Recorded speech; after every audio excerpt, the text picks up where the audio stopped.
ძალიან ცინიკური იყო ირაკლი კობახიძის ინიციატივა, როდესაც მან გააჟღერა და თქვა, რომ საჯარო სივრცეში, საჯარო დისკუსია უნდა დაბრუნდეს საზოგადოებრივ სივრცეში. თვითონ წინადადება რას ნიშნავს, ხო? არ არის ეს საჯარო დისკუსია, გამქრალია და ვინ გააქრო ქართულმა ოცნებამ.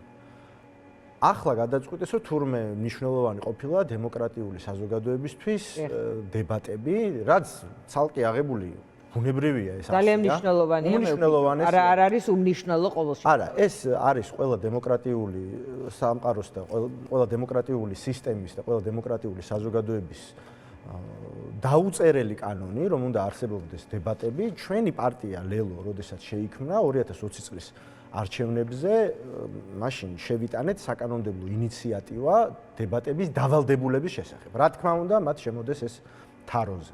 ყოველთვის არსებობს კანონში დებატების ვალდებულება წინა საარჩევნოდ ხო, ის ცოტა სუბიექტების მონაწილეობით. ის ხო, კიდევ ცოტა სხვა ტიპის ვალდებულებაა, ჩვენი გაცილებით უფრო მეტ ვალდებულებას გულისხმობდა, რაც უზრუნველყოფდა მმართველი ძალის მონაწილეობასაც ამ დებატებში. ყოველთვის ვიწევდით ხოლმე, თავაზობდით ნებისმიერ ფორმატს, მათსავე პროპაგანდისტულ ტელევიზიებში მათ შორის და იმედის ტელევიზია მთავარი პროპაგანდისტული ინსტრუმენტი, რაც აქვს, წლებია უკვე დახურული არის.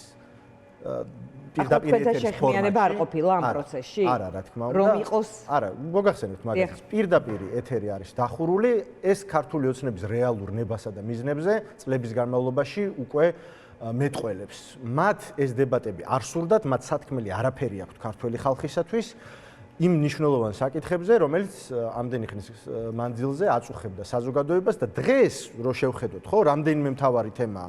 ეს არის მიტაცებული არჩევნები, ეს არის მიტაცებული ძალაუფლება, პოლიტპატიმრების როგორც ასეთის არსებობა და სინდისის პატიმრების არსებობა საფრთხეში. მოგახსენებთ ხელისუფლებასთან წახვალთ. მოგახსენებთ ამაზე. საგარეო კურსის ცვლილება, ქიმიური მოწამვლის საქმე, არაბული ინვესტიციები, ტოტალური კორუფცია და სხვა.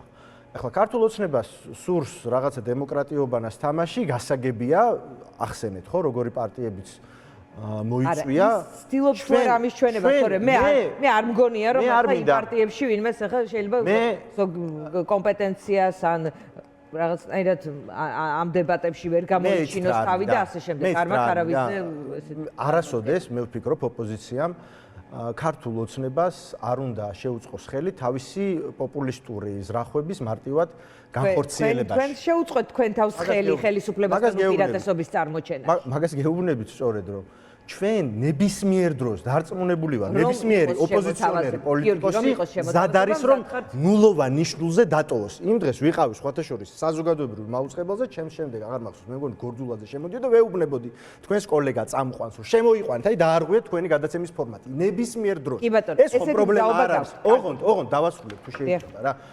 ეხლა ერთი მხრივ ამბობენ, რომ დემოკრატიისთვის დებატებია მნიშვნელოვანი. ამავდროულად ამბობენ, რომ საქართველოს საზოგადოების მოსახლეობის უდიდესმა ნაწილმა რომ დაუჭირა პარტიებს მხარი, იმ პარტიებს კრძალავენ, თან ამბობენ, რომ ლეგიტიმაციას ჩვენსაც თუ არ აღიარებო, ესე იგი კონსტიტუციურ წესრიგს არ აღიარებო.